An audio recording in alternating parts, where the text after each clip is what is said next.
sujet qui fâche.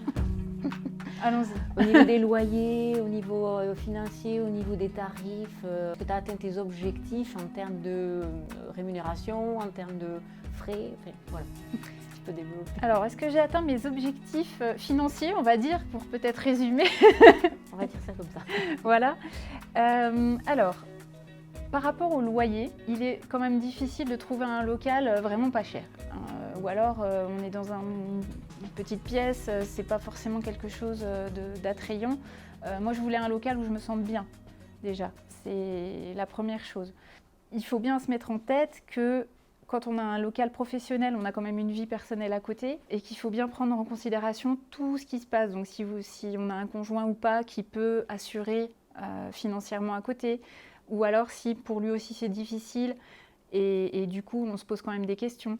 Moi j'ai eu la chance d'être soutenue par mon conjoint qui pourtant il gagne pas non plus des milliers des cents, mais on a toujours fait en sorte d'essayer de s'en sortir. Il voulait absolument que je m'épanouisse dans mon métier, donc on a fait en sorte voilà, au moins d'atteindre cet objectif-là. Voilà, donc l'objectif est atteint. Par contre, sur un aspect vraiment prestations et tarifs de prestations, je me suis finalement pas trop posé de questions. J'étais dans la continuité de ce que les collègues faisaient, de ce que l'école nous a un petit peu inculqué. Je pense que mes tarifs sont pas excessifs. Je les ai augmentés une fois en quasi 6 ans d'activité. Et je pense qu'il ne faut pas se brader, mais il ne faut pas voir trop gros non plus. Parce qu'on tombe sur tout un tas de personnes très différentes et autant il y en a qui vont être ravis du massage, autant il y en a qui vont peut-être vous dire non, pour le prix que je paye, je pensais que c'était mieux. Ou on ne sait pas sur qui on va tomber. Donc moi, je suis restée vraiment sur un tarif général, on va dire, que pratiquent la plupart des praticiens, en tout cas à Dijon. Moi, je me fixe sur Dijon, hein, bien sûr, mais... Est-ce que tu adaptes tes tarifs à la clientèle que tu as? Est-ce que tu pratiques des forfaits? Est-ce que tu pratiques, voilà. Alors, c'est quoi ta pratique tarifaire Ma pratique tarifaire, elle est très simple, c'est que le prix, c'est le prix. Mais par contre, j'ai mis en place une carte de fidélité. Et je ne voulais pas d'une carte de fidélité 10 massages achetés, le 11e est offert. Parce que déjà, pour payer 10 massages, je pense que tout le monde ne roule pas sur l'or et que la priorité des gens n'est pas de se faire masser toutes les semaines, en tout cas pour la plupart des gens. Donc moi, ma carte de fidélité, on fait 3 massages et le 4e est à tarif réduit. Voilà. C'est comme ça que je procède. J'ai trouvé l'idée assez sympa. Elle ne vient pas de moi, elle vient de ma graphiste, qui a du coup de l'expérience et qui m'a dit voilà, ça pourrait être un moyen de fidéliser. Et effectivement, ça a fidélisé certaines personnes. Tu ne proposes pas que du massage?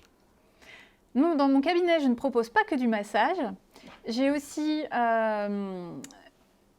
des techniques de bien-être, d'amincissement, de remise en forme, des choses comme ça. Alors c'est des techniques avec la power plate, donc ça c'est pour la remise en forme, du renforcement musculaire, pour travailler l'aspect circulatoire. Et puis j'ai aussi une machine LPG, voilà, raffermir la peau, éclater les petites cellules graisseuses. Pour le visage, anti-rides, éclat du teint, fermeté, etc. Voilà, donc ça c'est des méthodes que j'ai eu l'opportunité d'intégrer dans le cabinet quand j'ai repris justement ce cabinet en 2015, donc que j'ai gardé, que j'ai conservé. Je m'y suis formée bien évidemment. Alors pour être honnête, c'est pas ce que je préfère faire. Je suis contente de recevoir mes clientes, mes clients. On passe des bons moments, les clients sont contents. C'est vrai que moi le massage c'est quelque chose qui me parle beaucoup plus que tout ça. Mais en tout cas, ça a le mérite d'être là, ça a le mérite de plaire. Moi, je suis contente aussi de le faire. Donc. Et finalement, heureusement que tu l'as. Et heureusement que je l'ai, parce que c'est quand même ça qui m'a permis de mettre un rebond dans l'activité. Parce que sans ces activités-là, je pense que j'aurais déjà fermé mon cabinet de massage. Et mine de rien, ces clients et ces clientes-là, c'est aussi des personnes qui sont venues au massage sans forcément le connaître avant ou alors qui avaient déjà testé ailleurs et qui finalement ont voulu essayer avec moi et qui ont trouvé ça plutôt plaisant. C'est intéressant d'avoir plusieurs activités, mais pas trop. À titre personnel, avant même de rentrer dans ce métier-là, Quand je voyais une personne avec un flyer avec massage bien-être, Reiki, hypnose, et ci et ça, et voilà, à un moment je me dis comment cette personne a réussi à se former à autant de choses et à être bonne dans tout. Donc pour moi, c'est un peu, c'est repoussoir en fait. Donc moi j'ai le massage sur le plan vraiment émotionnel, détente, etc. J'ai ces deux activités-là. Et je pense que ça s'est très bien complété dans le cabinet.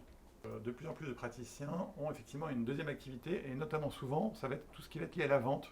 Effectivement, la plupart nous disent que sans ça, elles n'arriveraient pas à se faire un revenu, que c'est même malheureusement devenu leur revenu principal et leur activité principale. Pour beaucoup, oui. Du coup. Ouais. Alors c'est vrai que les deux sont très différents, mais complémentaires, parce qu'en fait, du coup, leurs clientes de l'une activité peuvent devenir des clientes de massage. Exactement. Voilà. C'est pas ce qui était prévu au programme. C'est pas ce qui était prévu. Voilà. Ouais. Mais il faut être aussi réceptif à plein de choses, avoir les yeux un peu partout et trouver vraiment quelque chose qui va nous parler finalement. Moi j'ai ces deux méthodes-là. J'ai tenté la vente de produits qui n'a pas été très